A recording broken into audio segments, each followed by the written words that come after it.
నమస్తే, welcome to special drive. నేను Padma. AP రాజకీయాలు రసవత్తరంగా మారుతున్నాయి. టీటీడీ కల్తీ నెయ్యి వ్యవహారంలో కూటమి వైసీపీ నాయకుల మధ్య విమర్శలు ప్రతి విమర్శలు కాస్త దాడులకు తెరలేపాయి. స్వామివారి లడ్డూలో నెయ్యి కల్తీ చేశారని కూటమి అంటుంటే, నెయ్యి కల్తీ జరగలేదని సిబిఐ రిపోర్టులో ఉందని వైసీపీ అంటుంది. ఈ వ్యవహారంలో కాస్త పేరిన మాటలు దాడులకు దారితీశాయి. కల్తీ నెయ్యి వ్యవహారంలో సీఎం చంద్రబాబుపై అనుచిత వ్యాఖ్యలు చేసిన అంబటి ఇంటిపై టీడీపీ నేతలు దాడులకు పాల్పడ్డారు. అయితే చంద్రబాబు కావాలని టీడీపీ శ్రేణులను రెచ్చగొట్టి దాడులు చేయించారని ఆరోపణలు వస్తున్న క్రమంలో డిప్యూటీ సీఎం పవన్ కళ్యాణ్ సంచలన వ్యాఖ్యలు చేశారు. వైసీపీ నేతల భాష సరిగ్గా లేనందుకే దాడులు జరుగుతున్నాయని పవన్ కళ్యాణ్ స్పష్టం చేశారు. కాసుల కక్కుర్తిలో నెయ్యి కాని నెయ్యితో లడ్డూ తయారు చేశారని సిట్ తేల్చి చెప్పిందని పవన్ అన్నారు. భక్తుల మనోభావాలు దెబ్బతినకూడదనే జంతు కొవ్వు కలిసిందో లేదో బహిర్గతంగా చేయలేదని, దీంతో వైసీపీ నాయకులు గోబెల్స్ ప్రచారం, అబద్దాలు, బొకాయింపులతో తప్పించుకునే యత్నం చేస్తున్నారని మండిపడ్డారు. వైసీపీ పాలనలో టీటీడీ లడ్డూ ప్రసాదంలో ఉపయోగించిన నెయ్యి అసలు నెయ్యే కాదని సిట్ తేల్చిందని, రసాయనాలు, పామాయిల్ ఉపయోగించి తయారు చేసిన నూనెతో లడ్డూలు తయారు చేసి శ్రీవారి భక్తుల మనోభావాలు దెబ్బతీశారని పవన్ అసహనం వ్యక్తం చేశారు. కోట్ల మంది భక్తుల మనోభావాలను దృష్టిలో ఉంచుకుని జంతువుల కొవ్వు కలిసిందా లేదా అనే విషయాన్ని సిట్ బహిర్గతం చేయలేదని వివరించారు. లడ్డూ విషయంలో వైసీపీ నేతలు చేస్తున్న గోబెల్స్ ప్రచారం ఆగాలంటే వాస్తవాలు ప్రజలకు తెలియచేయాలని పార్టీ శ్రేణులకు దిశానిర్దేశం చేశారు. దాడులను ఏ పార్టీ సమర్థించదని, ఆ పార్టీ నేతల భాష సరిగ్గా లేకపోవడం వల్లే దాడులు జరుగుతున్నాయని అన్నారు. మరోవైపు మాజీ మంత్రులు అంబటి రాంబాబు, జోగి రమేష్ ఇంటిపై జరిగిన దాడులకు సీఎం చంద్రబాబు బేషరతుగా క్షమాపణ చెప్పాలని వైసీపీ నాయకులు డిమాండ్ చేశారు. తిరుమల శ్రీవారి లడ్డూ విషయంలో సీఎం చంద్రబాబు వాస్తవాలు దాచిపెట్టి భక్తుల విశ్వాసాలతో రాజకీయం చేస్తున్నారని వైసీపీ నేతలు ఆగ్రహం వ్యక్తం చేశారు. ఎన్డీడీబీ నివేదికను వక్రీకరిస్తూ చంద్రబాబు దుష్ప్రచార కుట్రలకు పాల్పడుతున్నారని తప్పుపట్టారు. ఎన్ఏడీడీ నివేదికలో జంతు కొవ్వు లేదని సిబిఐ దాఖలు చేసిన ఛార్జిషీట్లో తేలడంతో ఆత్మరక్షణ కోసం టీడీపీ, జనసేన నేతలు హింసాత్మక రాజకీయాలను ప్రోత్సహిస్తూ ఎదురుదాడికి దిగారని మండిపడ్డారు. రాష్ట్రాన్ని జంగిల్ రాజ్ చేశారని, చంద్రబాబు సర్కార్ దుర్మార్గాలను జాతీయ స్థాయిలో ఎండగడతామని వైసీపీ నేతలు స్పష్టం చేశారు. కూటమి వైసీపీ నేతల తీరులతో టీటీడీ భక్తులు సందిగ్ధంలో పడ్డారు. లడ్డూలో కొవ్వు కలిసిందని ఒకరు కలవలేదని మరొకరు చెప్తున్నారు. ఇక ఏపీ నాయకుల తీరుతో రిపోర్ట్ ఇచ్చిన సిబిఐ, సిట్, ఎన్డీడీబీలు మరోసారి కల్తీ నెయ్యి వ్యవహారంపై స్పష్టత ఇవ్వాల్సిన పరిస్థితి ఏర్పడుతోంది. ఇదే అంశానికి సంబంధించి మనతో మాట్లాడడానికి లైవ్ లో సిద్ధంగా ఉన్నారు వైసీపీ అధికార ప్రతినిధి లక్ష్మణరావు గారు, అదేవిధంగా టీడీపీ అధికార ప్రతినిధి సూర్యనారాయణ గారు. నమస్తే అండి సూర్యనారాయణ గారు అండ్ లక్ష్మణరావు గారు. నమస్కారం అండి. ఓకే, సూర్యనారాయణ గారు మీరు చెప్పండి, ఈ కల్తీ లడ్డు, తిరుమల లడ్డూకి సంబంధించి కల్తీ వ్యవహారం ఎప్పటి నుంచో మనకు కొనసాగుతూనే ఉంది. ఈ అంశానికి సంబంధించి ఈ కల్తీనే అంశంతోనే పక్కదారులు పడుతూ మాటలు పేలడం, దాడులు జరగడం ఇంతవరకు వెళ్తుంది. సో ఈ అంశానికి సంబంధించి ఏం చెప్తారు? కల్తీ జరిగిందంటున్నారా? కల్తీ జరిగితే ఎలాంటి కల్తీ జరిగిందంటారు మీరు? నమస్కారం పద్మ గారు, మీకు, లక్ష్మణరావు గారికి, బీఆర్కే వ్యూవర్స్ కి అందరికీ నమస్కారం అండి. వాస్తవంగా ఖచ్చితంగా స్పష్టంగా కూడా ఏదైతే సుప్రీంకోర్టు నియమించినటువంటి సిబిఎస్ సెట్ ఉందో ఆ సిబిఎస్ సెట్ 560 పేజీలతో నివేదికని అందజేయడం జరిగింది ప్రభుత్వానికి. దానిలో ఇవాళ మంత్రివర్గ సమావేశం జరుగుతుంది ఆంధ్రప్రదేశ్ రాష్ట్రంలో. ఆ మంత్రివర్గ సమావేశంలో కూడా ఇదే చర్చ వస్తుంది. ఇవాళ ప్రభుత్వానికి కూడా ఒక 34 పేజీల సూక్ష్మ నివేదిక ముఖ్యమైన పాయింట్లతో ఇవ్వడం జరిగింది. ఖచ్చితంగా ఆ నివేదికలో సిబిఎస్ ఏదైతే చెప్పిందంటే ఖచ్చితంగా కల్తీ జరిగింది నెయ్య.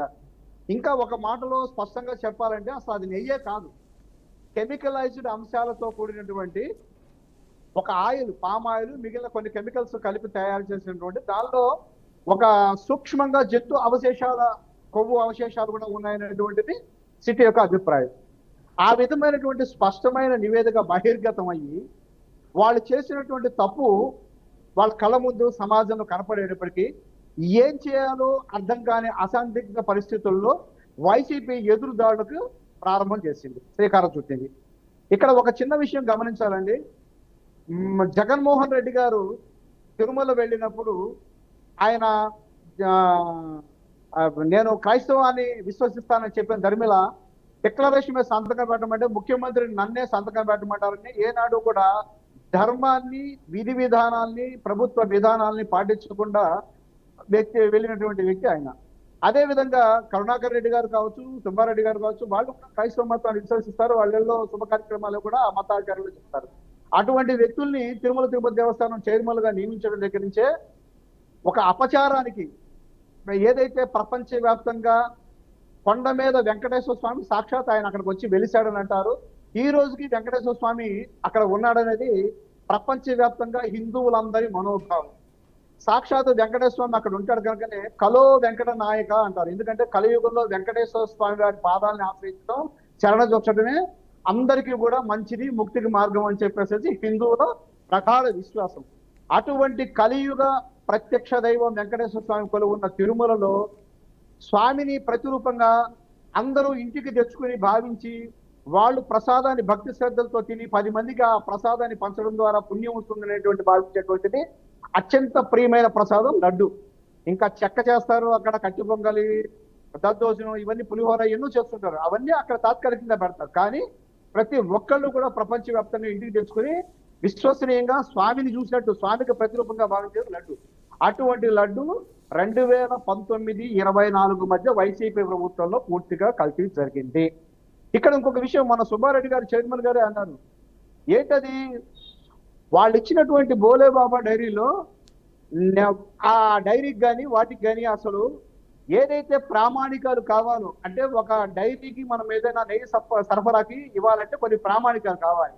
ఆ ప్రామాణికాలు ఏమీ పాటించకుండా అన్నింటినీ వీళ్ళ ఇష్టం వచ్చినట్టుగా రూల్స్ అండ్ రెగ్యులేషన్స్ వీళ్ళ రాజ్యాంగం ప్రకారం, అంటే వైసీపీ రాజ్యాంగం ప్రకారం రెడ్యూస్ చేసుకుంటూ మార్పులు చేసుకుంటూ బోలే బాబాకి ఇచ్చారు. అసలు వాళ్ళకి డైరీ ఫారం లేదు, అక్కడ ఆవులు లేవు, ఏమీ లేనటువంటి దగ్గర నుంచి ఆవు నెయ్యి ఎలా వచ్చింది, అక్కడ ఆవులే లేని చోట నుంచి ఆవు నెయ్యి ఎలా వచ్చింది? సిట్టు స్పష్టంగా అది పామాయిల్ అండ్ కొన్ని కెమికల్ ఆయిల్స్ తో కలిపినటువంటి కల్తీ నెయ్యి అని చెప్పి స్పష్టంగా చెప్పింది. కావాలంటే మళ్ళీ ఒక్కసారి వైసీపీ నాయకులందరూ కూడా సిట్టు నివేదిక స్పష్టంగా చదువుకోవాలి. ఇక దాడులు అంటారా? ఇప్పుడు ఆ విషయాన్ని మీరు అన్నారు ఇందాక మీ యొక్క ఓపెనింగ్ కామెంట్స్ లోనే చెప్పారు. ఒకళ్ళు జరిగిందంటారు, ఒకళ్ళు జరిగిందంటారు. మరి ప్రజలకి భక్తులకి వాస్తవాలు ఎలా తెలుస్తాయి?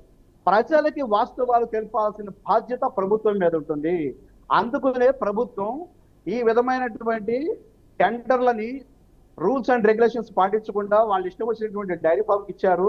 అసలు ఆ డైరీ ఫామ్ సప్లై చేసింది నెయ్యే కాదు, అసలు ఆ డైరీ ఫామ్లో ఆవులే లేవు, ఇది కల్తీ జరిగింది, ఇది సుప్రీంకోర్టు ఇచ్చినటువంటి సిట్టు నివేదిక అని చెప్పి స్పష్టంగా ప్రజలకు తెలియపరిచే క్రమంలోనే ఆ విధమైనటువంటి ప్రచారానికి ప్రభుత్వం పూనుకున్నప్పుడు నీకు వచ్చిన అభ్యంతరం ఏంటి? నువ్వు ఎన్నో రకాలైనటువంటి బ్యానర్లు కానీ పోస్టర్లు కానీ మా మీద మార్కింగ్ చేసిన ఫోటోలు కానీ టీడీపీ నాయకుల మీద, చంద్రబాబు గారి మీద మీరు సోషల్ మీడియాలో విస్తృతంగా ప్రచారం చేశారు. ఏనాడైనా మేము మీద అడుగు చేసామా? 14-19 మధ్య, 19-24 మధ్య మేము చేయలేదే. కానీ మీకు ఏంటంటే ఉత్కృష్టతనం. అదేదో స్వామి చెప్పినట్టు ఎవరో కొట్టినందుకు కాదు, పక్క వాళ్ళు నవ్వినందుకు అది మీరు చేస్తే చేశారు. కానీ మేము చేసింది సిట్టు నివేదిక బయట పెడితే అది బయటపడేటప్పటికీ ఏం చేయాలో అర్థం కాని ఉత్కృష్టతనంతో మరి అంబటి రాంబాబు గారు లాంటి వాళ్ళని కానీ, జోగి రమేష్ గారు లాంటి వాళ్ళని కానీ, పేరు నాని గారు లాంటి వాళ్ళని కానీ వీళ్ళందరూ ఏంటంటే మంత్రులుగానే పనిచేశారు. రాజ్యాంగం పట్ల విలువ ఉండాలి, రాజ్యాంగాన్ని గౌరవించాలి, ఒక సభ్యత, సంస్కారం, మాట తీరులో ఒక నైపుణ్యత, మంచి పద్ధతి, వ్యవహారం, మంచి మాట తీరు ఉండాలి. కానీ వాళ్ళకి ఎవరికి కూడా ఆ కోణం లేదు. వైసీపీ వాళ్ళది ఏంటంటే అక్షర జ్ఞానం అన్నా ఉండాలి, అగాయిత్యతనం అన్నా ఉండాలని మనకు ఒక సామెత ఉంది పద్మనాభ గారు. వీళ్ళకెవ్వరికి జ్ఞానం లేదు, జ్ఞాన శూన్యులు. అందుకని అగాయిత్యతనంతో గోబెల్ ప్రచారం చేసి ప్రజల్ని తప్పుదారి పట్టించడమే వైసీపీ నాయకుల లక్ష్యము. అందుకని అగాయిత్యతనాలు ఎక్కువగా చేస్తారు, దాడులు చేస్తారు, గొడవలు దిగుతారు, సై అంటే సై తొడగొడతారు, రప్ప అంటారు. ఇలాంటి అసాంఘికమైనటువంటి మాటలు వాళ్ళ నోళ్ళ నుంచి వచ్చే కానీ ఏనాడు కూటమి నేతల నిర్ణయం నుంచి కానీ, తెలుగుదేశం శ్రేణుల నుంచి కానీ ఎప్పుడు రాదు. ఎందుకంటే తెలుగుదేశం పార్టీకి 1 కోటి మంది క్రమశిక్షణ కలిగిన కార్యకర్తలు గారి ఏకైక పార్టీ ప్రపంచంలో తెలుగుదేశం పార్టీ. చంద్రబాబు నాయుడు గారు ఎప్పుడు విలువలు పాటిస్తారు. ఇంకొకటి దాడులు వైసీపీ శ్రేణులను అడ్డం పెట్టుకుని చేస్తున్నారని చెప్పి పిచ్చి మాటలు మాట్లాడుతున్నారు. లోకేష్ గారు రెడ్ బుక్ రాజ్యాంగం మాట్లాడుతున్నారు లోకేష్ వైసీపీ నేతలు. ఒక్క విషయం గుర్తు పెట్టుకోండి, జగన్మోహన్ రెడ్డి గారు 19లో మే 31 ముఖ్యమంత్రి కాగానే జూన్ 1st వీక్ లో ఏదైతే చంద్రబాబు గారి ఇంటి పక్కన ప్రజా వేదిక ఉందో ఆ వేదికలో కలెక్టర్ల మీటింగ్ పెట్టి ఆ సాయంత్రం వేదిక కూల్పించాడు. అది ఎదురుటి వాళ్ళ మీద వ్యతిరేకతతో దాడులు చేయటం అంటే అది వైసీపీ వారం రోజులు బట్టే ఏ అవశేషాలు ఉండకూడదు, ఏ విధమైనటువంటి విధి విధానాలు చంద్రబాబు గారి రిమార్క్ కనపడకూడదు అని చెప్పి ప్రజావేదిక కోల్చడంతోనే ప్రజలకు హాని చేయడం చేసిన పార్టీ వైసీపీ పార్టీ. కానీ మరి 2024 జూన్ 4వ తేదీన చంద్రబాబు గారు ప్రమాణ స్వీకారం చేసిన దగ్గర నుంచి ఈ రోజు వరకు ఎక్కడా కూడా ప్రభుత్వ ఆస్తులు కానీ వైసీపీ వాళ్ళ జోలికి కానీ ఎక్కడ ఎవరు వెళ్ళదా. కక్ష సాధింపు చర్యలు తెలుగుదేశం పార్టీ హిస్టరీలో ఉండవు చంద్రబాబు నాయుడు గారికి. ఆ నైజం నచ్చదు. ఏదైనా సరే చట్ట ప్రకారం పోరాటం చేద్దాం, చట్ట ప్రకారం చర్యలు తీసుకుందాం అనేటువంటి దాన్నే ఆయన చేస్తారు. ఆ క్రమశిక్షణనే మా అందరికీ కూడా అలవాటు చేస్తారు. కనుక ఈ వైసీపీ మాట్లాడే మాటలకి శాంటిటీ ఉండాల. వాళ్ళ అఘాయిత్యతనం, వాళ్ళ ఆంపోతు రంకెలు అన్ని కూడా ప్రజలు గమనిస్తున్నారు, ప్రజలు చూస్తున్నారు. ఇంకొక విషయం ఏంటంటే మన రాంబాబు గారు, అంబటి రాంబాబు గారు ఇంటి మీద జరిగిన దాడిలో అక్కడ వాళ్ళ వైసీపీలో ఒక వర్గం నాయకుడే కారును తగలబెట్టాడని, ఆఫీస్ మీద దాడి చేశాడని చెప్పి కొన్ని ప్రజలు చెబుతున్నారు, నివేదికలు కూడా ఉన్నాయి. అలాగే ఇక్కడ జోగి రమేష్ గారు కూడా ఆ నియోజకవర్గంలో ఒక క్యాండిడేట్ పోటీ చేయడానికి ఇబ్బంది లేని క్యాండిడేట్ వాళ్ళు చేశారని కూడా ఉన్నాయి. అయితే ఒకటి అక్కడ ఇక్కడిగా కూడా నిరసన తెలపడానికి తెలుగుదేశం శ్రేణులు, కూటమి శ్రేణులు విస్తృతంగా వెళ్ళిన మాట వాస్తవం. అయితే ఇవన్నీ కూడా పోలీసుల యొక్క ఎంక్వైరీలు తేలుతాయి. అటు ఎటువంటి కంగారు అనేది. ఒకటి మాత్రం వాస్తవం అండి, ధర్మాన్ని, క్రమశిక్షణని, ఒక నైతిక విలువల్ని పాటించే party Telugu Desam party. Telugu Desam party ఎప్పుడు కూడా నైతిక విలువలతో చట్ట ప్రకారం, పద్ధతి ప్రకారమే చర్యలు తీసుకుంటుంది. కానీ ఎవరి మీద దాడులు చేయాల్సిన ఆగత్యం కానీ, తప్పుదారి పట్టించాల్సిన పరిస్థితి, దుస్థితి కానీ తెలుగుదేశం పార్టీకి లేదు. నెయ్యి కల్తీ జరిగిన మాట వాస్తవం. అది అసలు నెయ్యే కాదు, కెమికలైజ్డ్ ఆయిల్. దానితో హిందువుల, భక్తుల మానవభావాలు దెబ్బతినే విధంగా స్వామి తర్వాత స్వామిలాగా భావించేటువంటి లడ్డూ ప్రసాదాన్ని వైసీపీ ప్రభుత్వం కలుషితం చేసింది.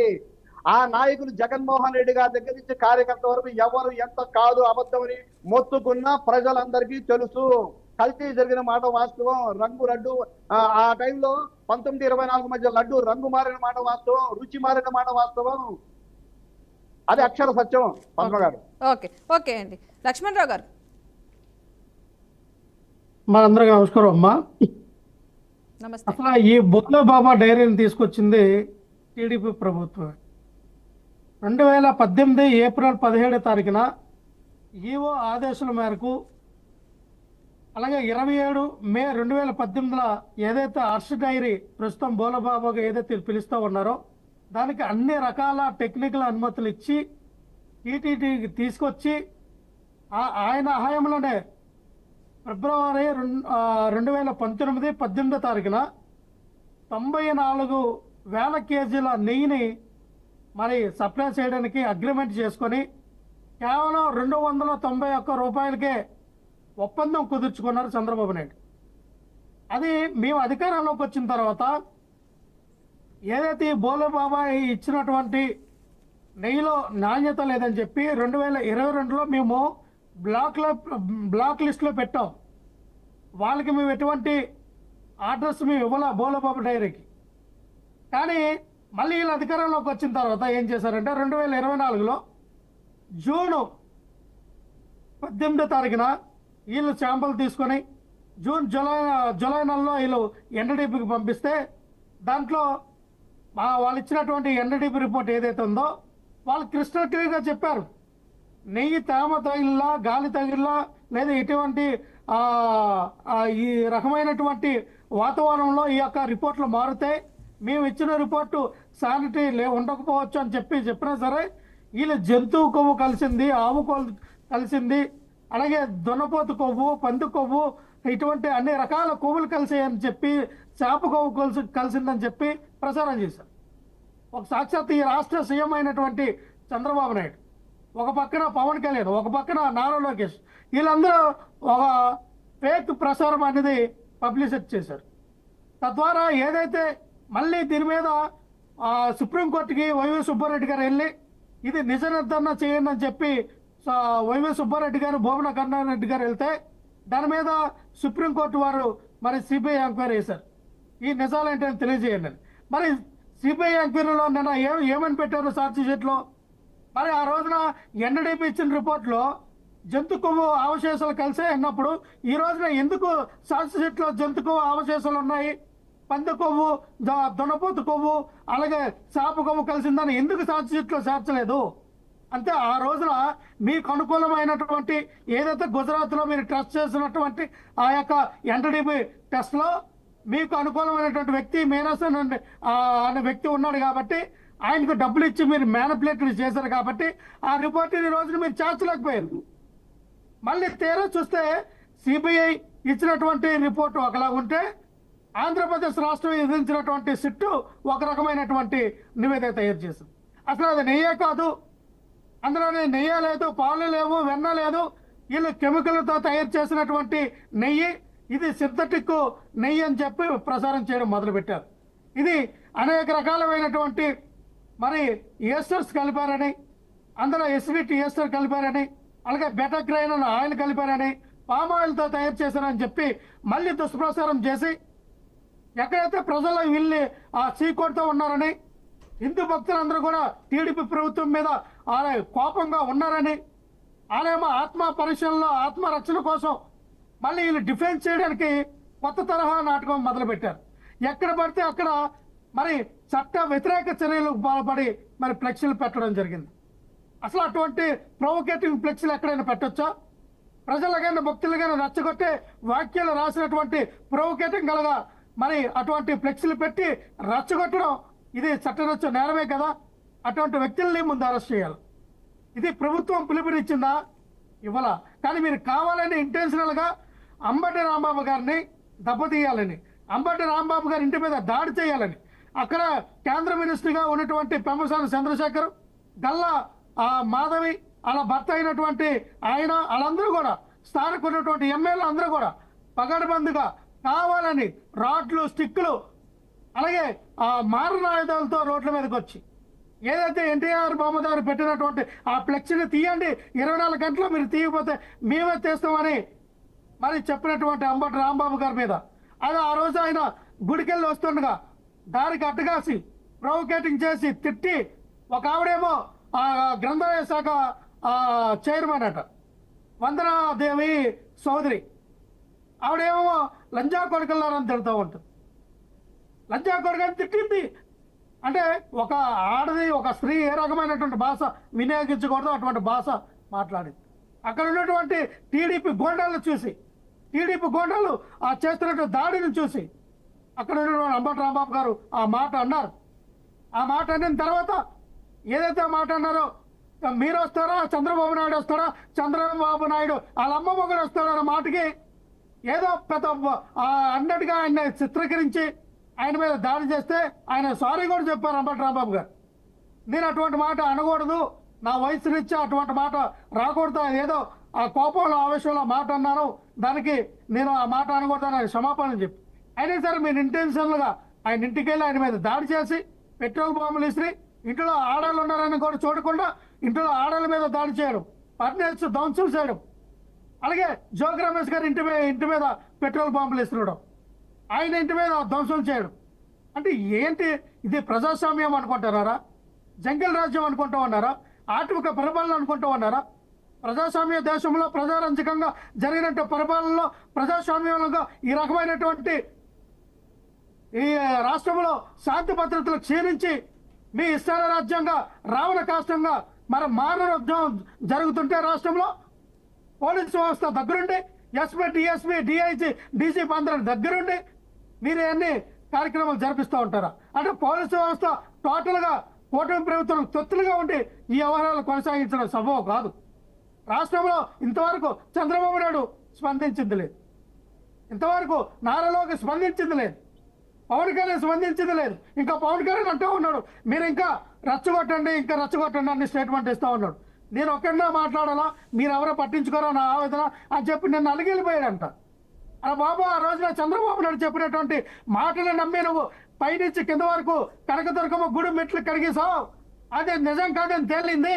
మా తలలు అక్కడ పెట్టుకోవాలని జనసేన పార్టీ నాయకులు అనుకుంటే వాళ్ళని మళ్ళీ ప్రొవోకేటింగ్ చేయడం, టీడీపీ నాయకులు మళ్ళీ ప్రొవోకేటింగ్ చేయడం, అంటే ఇక్కడ శ్రీవారి లడ్డుని అప్రతిష్ట పాలు చేయడం, శ్రీవారికి ఉన్నటువంటి ప్రతిష్టను భగబాలు చేయడం, ఆ లడ్డు యొక్క ప్రాముఖ్యతను తగ్గించడం, మరి భక్తుల యొక్క మనోభావంతో ఆడుకునేటువంటి ఈ యొక్క టీడీపీ గోండాలు, టీడీపీ కూటమి ప్రభుత్వ నాయకులు ఈ రకమైనటువంటి ఏదైతే ఈ చర్యలు చేస్తూ ఉన్నారో ప్రజలు గమనిస్తూ ఉన్నారు.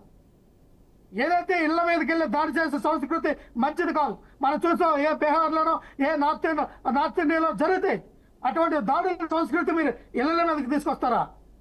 అంటే ఈరోజు మీరు అధికారంలో ఉంటారని అధికార మతంతో, అధికారం కొవ్వొక్కి ఒళ్ళు బలిసిన మాటలతో మాట్లాడి ఆ నాయకుల మీద దౌర్జన్యం అంటే ఈ దౌర్జన్య కార్డు మీరు చేస్తే రాబోయే రోజుల్లో అన్ని రోజులు ఒకలా ఉంటాం మీ అధికారంలోకి వచ్చిన తర్వాత. Okay.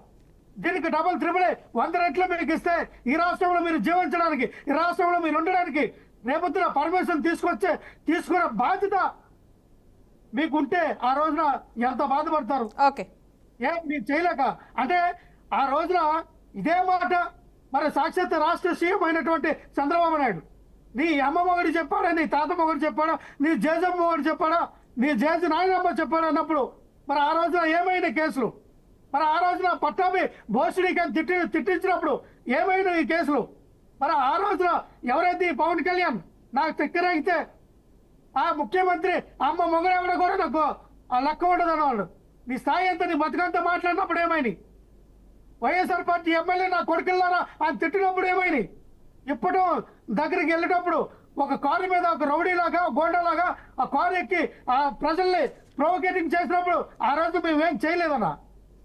నారా లోకేష్ లండన్ వెళ్ళిపోయి మండల దగ్గరికి వెళ్ళాడని మాట్లాడినప్పుడు ఆ సైకో జగన్ చెప్పాడు అన్నప్పుడు, జగన్మోహన్ రెడ్డి గారి యొక్క ఆ భార్య పిల్లల గురించి మాట్లాడినప్పుడు అంటే ఆ రోజున మేము ఇటువంటి చర్యలు తీసుకోలేదన్నా. చంద్రబాబు నాయుడు ఇంటి మీద దాడి చేయలేదన్నా, పవన్ కళ్యాణ్ గారి ఇంటి మీద దాడి చేయలేదన్నా, నారా లోకేష్ గారిని దాడి చేయలేదన్నా. అంటే అయ్యన్న పాత్రుడు నచ్చినట్టుగా మాట్లాడిన ఎవరు మనం చూసాం. బండారు సత్యనారాయణ ఎమ్మెల్యే రోజా గారి నుంచి మాట్లాడేటువంటి అసభ్యకరమైనటువంటి జుభత్సకరమైనటువంటి మాటలు మనం చూసాం. ఒక ప్రసన్న కుమార్ రెడ్డి గారి మీద ఇంటి మీద దాడి చేశారు, కాకాని గోవర్ధన్ రెడ్డి గారి ఇంటి మీద దాడి చేశారు, వల్లభనేని వంశీ గారు పార్టీ ఆఫీస్ మీద ఇంటి మీద దాడి చేశారు, కొండలనాని గారి ఇంటి మీద దాడి చేశారు కోడిగుడ్లతో, అలాగే నందిగాం సురేష్ గారి ఇంటి గారి మీద. అంటే వైఎస్ఆర్ పార్టీ నాయకుల మీద కార్యకర్తల మీద మాజీ ఎమ్మెల్యేలను లేదు, మాజీ మినిస్టర్లను లేదు, ప్రతి ఒక్కరి మీద టార్గెట్ చేస్తూ వాళ్ళ ఇళ్ళ మీద మీరు రాళ్ళేసి బండ్లేసి మీరు ప్రొవోకేటింగ్ చేస్తుంటే ఈ రాష్ట్రంలో ఈ శాంతి భద్రతలు క్షీణించి ఎటువంటి పోతూ ఉంది. అంటే ప్రజాస్వామ్యంలో ఎవరైనా బతకడానికి లేదా? మీకు నచ్చినట్టుగా ఇగో ఇది తప్పు, ఆ కల్తీ జరిగిందని ఏదైతే వీళ్ళు అబద్ధం ప్రచారం చేస్తూ ఉన్నది తప్పు అని చెప్పి సిబిఐ ఒక ఛార్జ్ షీట్ వేస్తే వీళ్ళు చెప్పినట్టుగా నెయ్యే కాదన్నప్పుడు ఈ నెయ్యి కాదని మీరు నిర్ధారణ చేయవలసిన బాధ్యత మీ హైకోర్టులో ఉంది, సుప్రీంకోర్టులో ఉంది, ఇంకా శిక్ష ఉంది. నిజాలు బయటకు రాకముందు మీరు చేసినటువంటి ప్రొవోకేటింగ్ కి చట్టాన్ని చేతిలోకి తీసుకొని ఒక రౌడీలాగా గోండాల్లాగా ఆ రాట్లు కత్తులు పట్టుకొని రోడ్ల మీదకి వస్తే పోలీసు వ్యవస్థ ఏం చేస్తుంది? వాళ్ళందరి మీద కేసులు పెట్టి జైల్లో పెట్టాలి కదా. రైట్. మీరేమో అటాకులు చేస్తారు, మీరేమో అటాకులు చేసి ఈ రోజున అడిగితే మా నాయకుల మీద అక్రమ కేసులు పెట్టి తీసుకెళ్ళి జైల్లో పెట్టి బంధిస్తారా? ఇదేనా మీ సంస్కారం? ఇంత సంస్కారహీనంగా పరిపాలించడం, ఇంత సంస్కారహీనులైనటువంటి కూటమిలో ఉన్నటువంటి నాయకులు ఈరోజు చూస్తే ప్రజల్ని ఇంకా రెచ్చగొడుతూ ఉన్నారు, కులాల మధ్య మతాల మధ్య కుంపటి పెడతా ఉన్నారు. ఎంతవరకు తీసుకెళ్తారు? లక్ష్మణ్ గారు అంటే రాష్ట్రంలో ఎవరి శాంతంగా బతకడానికి లేదా? Right right right thank you అండి లక్ష్మణ్ రావు గారు, సూర్యనారాయణరావు గారు, థ్యాంక్ యూ సో మచ్ అండి డ్రైవ్లో పాల్గొన్నందుకు. థ్యాంక్ యూ సో మచ్ అండి. మనకు టైం చాలా తక్కువ ఉంది, మళ్ళీ ఒకసారి మనం స్టార్ట్ చేద్దాం. ఈ అంశానికి సంబంధించి టైం అయితే లేదండి. Thank you so much. చూసారు కదండి, ఇది వాళ్ళ special drive. Keep watching BRK news Telugu సత్తా.